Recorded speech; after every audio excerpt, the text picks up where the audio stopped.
Real life? What do you mean real life? Okay, here's the intro. In real life, I knew something was going on, but up until 10 minutes ago, I never knew what we were doing. But if I'm gonna explain it to the world, Okay. Ellie, our fantastic resident artist, is going to be painting something on your belly while we talk about our new son, talk about Liam, talk about life, talk about pregnancy, talk about the past, the present, the future, everything that means. There's a whole lot of stuff that we're going to want to talk about, and we're going to do that in the form of a casual conversation. Does that sound fair? Yeah. Okay.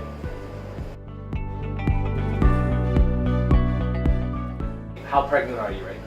I am 8.5 months pregnant, so we have 6 more weeks until this baby is born. And up until last week, how long did I think we had? Probably about 5 months. I genuinely thought you were like 5 months pregnant. What are you excited about with this child?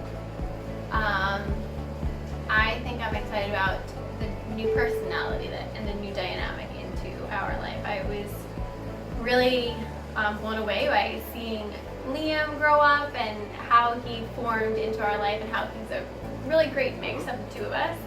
And I'm and this has been a completely different pregnancy than... Different in what way? Physically, and for some reason I feel more spiritually connected to this pregnancy than I did with my first pregnancy. So it'll be interesting. I already feel like it's gonna be my favorite. I guess I'm gonna edit that out.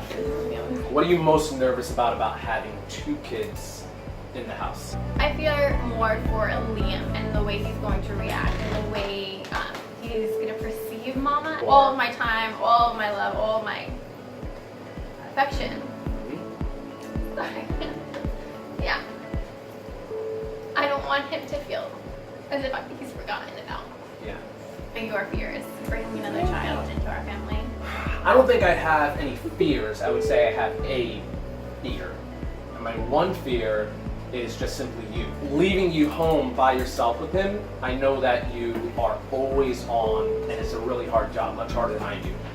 Now bringing another child into the equation, and now you being more stressed and more worried, that's my biggest fear. And I have full faith that you'll be able to handle it, but there's a certain capacity for stress and all this stuff that I worry that you're gonna be at your limit all the time, and I never wanna see my wife stressed or worried or overworking herself. No, I think honestly, I definitely think it'll take some time getting used to, just the way it took a lot of time for me to get used to being Liam, but so I'm gonna have to pray my way through it all. And so I think it'll come with time. I definitely don't think it's gonna happen right away. But I'm excited for another challenge. I'm excited for another child. I am excited about just bringing another baby into life. Bringing another baby into our family, and our family doesn't just include us. Like, we have our entire extended family here with us today, and just the excitement that comes along with it. And then what is your excitement?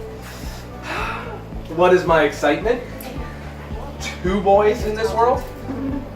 Because right now, technically, you're not outnumbered, because it's different with me being an adult and being a kid.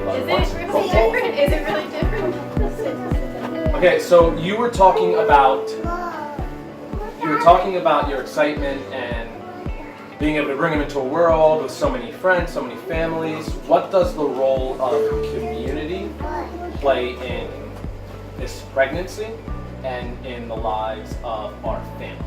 In our extended family, we have 3 other families, so there's 4 of us that really live in community with one another, 4 families that live in community with one another, and one family has 4 kids, the other family has 4 kids, and then the other family has 3 kids. So there's a lot of kids, there's a lot of wisdom that comes along with that. My fear is that you'll be so stressed, but when you have such a large tribe, as you call it, there's a lot less fear because you know that they're just going to be there. You have all these different dynamics where they're always taken care of, so it feels like you're not doing it alone. Yeah. Would you agree with that? Yeah, definitely. Okay. Cool. I think it helps because, like, I lost my mother 2 years ago, and so not having that grandma figure and that mother figure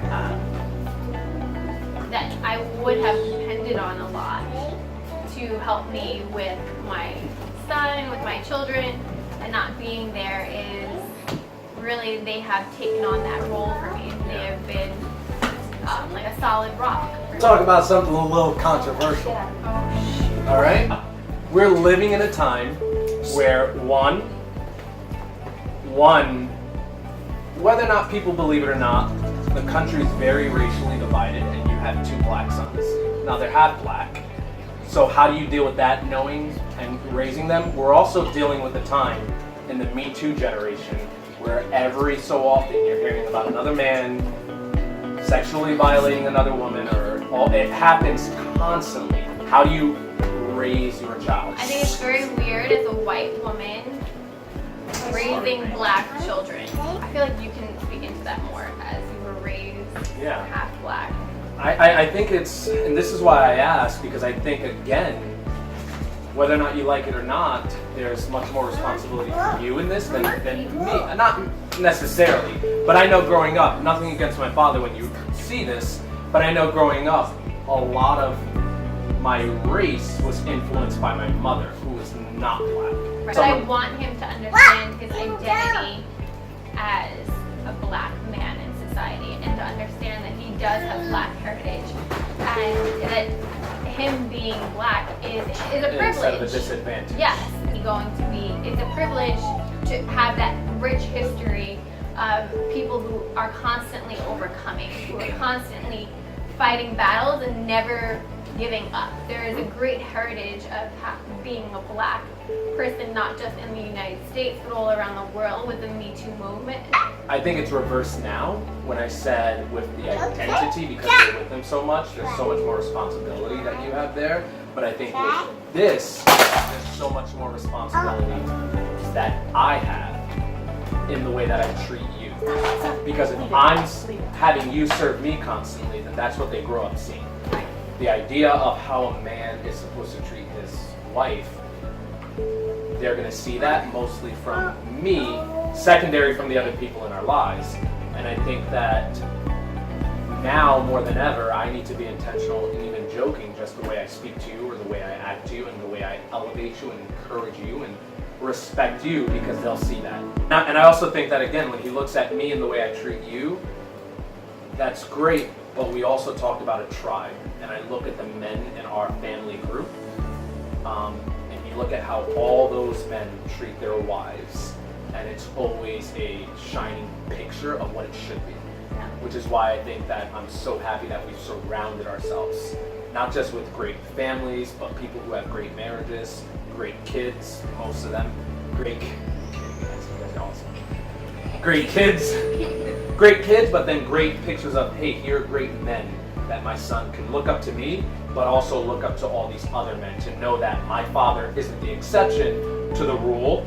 Yeah. I'm looking at all the people that he's surrounding himself with, and that is the rule, and everything else is the exception. So, okay, let's talk about Eve and Mary, because if you haven't been able to tell by now, that's leading somewhere here. Yeah.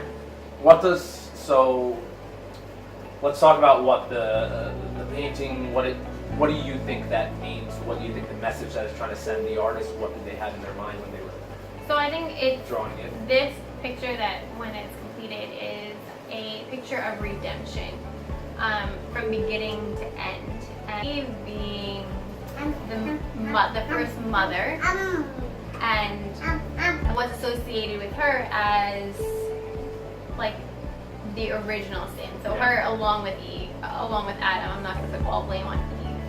Yeah. The woman who is going to bear the Savior will crush the serpent's head. And so that is what is going to be depicted here, because when Jesus comes, he redeems what happened in Genesis, and there's no longer a law that we are to follow. We're not under condemnation anymore, and there's grace and there is love there, and just that whole concept of just overcoming. I think it's interesting. You look at what beautiful burden to carry for both women as mothers. Because as Eve, you knew that there was you and there was Adam.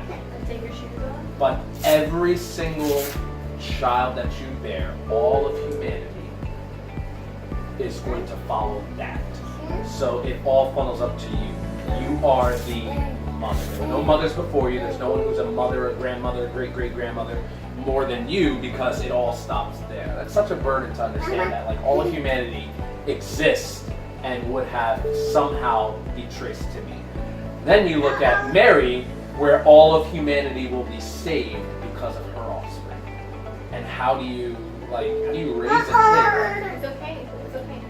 Like in Mary, how do you raise a kid that he's the savior? You know, which is unfathomable. And I love that the redemption stories and these big stories come through women, in all honesty. Yeah. But here's the question that I have. Okay? She knew that she was bearing the Savior. So she knew that God had a plan for her child's life. But I think if you're a Christian woman and a mother, you know beyond a shadow of a doubt that God has plans for your child. You know God has plans for Liam. You know God has plans for this one. It may not be as extravagant as saving all of humanity, It may not be. but it's still a plan. How does that affect the way that you pray for him, the way you interact with him, the way that you raise him? How much just weight like is the there? way Jesus Or does it carry made. any weight? I don't know if it does. This way, Jesus' name, his name means Savior of the world, or Messiah. Liam's name means Liam Michael is strong-willed warrior who resembles God, and our next son's name means my Father is peace. And so that is sort of what I'm praying over my child, and that's what I prayed over Liam, that he would be a strong-willed warrior, and it is definitely shown to be that he is that strong-willed, and he is going after what he wants, and he doesn't stop. And I see that in this pregnancy, in all honesty, that I'm praying peace over him.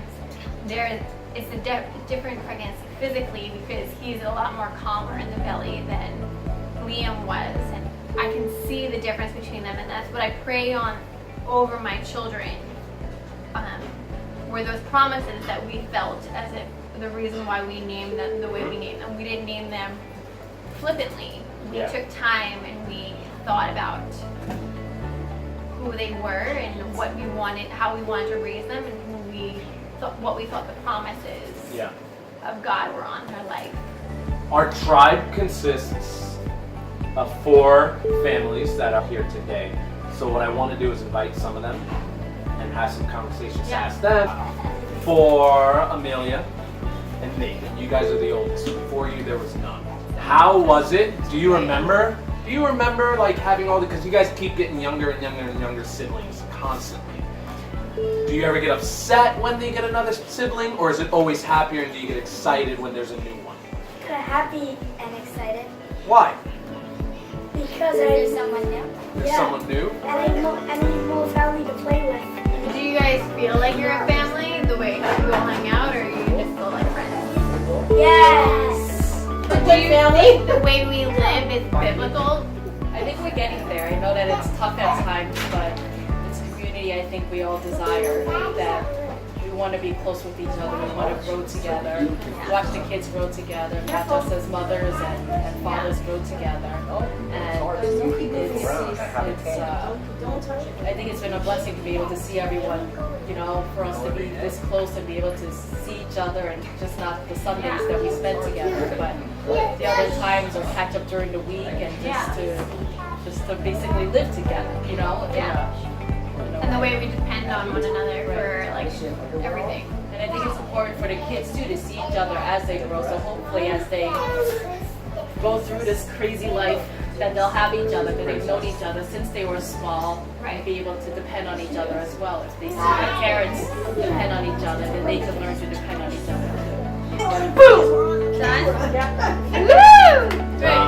Done! Yeah! Thank you so much for joining us. And thank you, Ellie, for painting my belly. And we just wanted to share a little bit about what life is like bringing a second child into the world with a community of all of these children. And so we're excited that you are here and that you joined us, and we hope that you were able to just be a little bit more a part of our life and learn and feel, give a glimpse into this craziness of big community family. Right? Everybody say bye!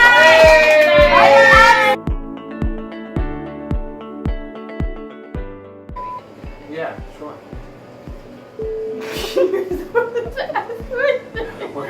That works well. You can't laugh. You can't laugh. Oh, sorry.